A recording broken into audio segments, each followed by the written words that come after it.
సుదీర్ఘ కాలంగా పెండింగ్ లో ఉన్న ఎల్ఆర్ఎస్ అమలులో వేగం పెంచాలని రాష్ట్ర ప్రభుత్వం నిర్ణయించింది. ఈ క్రమంలో భాగంగా ఎల్ఆర్ఎస్ పై 25% రాయితీ ఇవ్వాలని ప్రభుత్వం నిర్ణయం తీసుకుంది.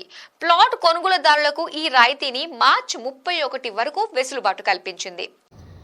25,68,000 ఎల్ఆర్ఎస్ దరఖాస్తులకు శుభవార్త చెప్పిన తెలంగాణ కాంగ్రెస్ ప్రభుత్వం ప్రతి దరఖాస్తుదారుడికి 25% రాయితీ ఇవ్వటం జరిగింది.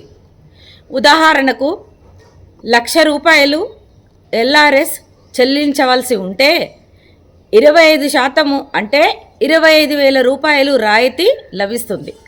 కేవలము ₹75,000 మాత్రమే చెల్లించి మీ ప్లాటును రెగ్యులరైజ్ చేసుకోవచ్చు. గతంలో ఎల్ఆర్ఎస్కు దరఖాస్తు చేసుకొని వారు కూడా ఇప్పుడు దరఖాస్తు చేసుకోవచ్చును. వారికి కూడా ప్రభుత్వము అవకాశం కల్పించింది. అట్లాగే గ్రామ పంచాయతీ లేఅవుట్లలో ఒక్కసారి కూడా రిజిస్ట్రేషన్ కాని ప్లాట్లను రిజిస్ట్రేషన్లకు అనుమతిస్తూ ప్రభుత్వం నిర్ణయం తీసుకున్నది. ఆగస్టు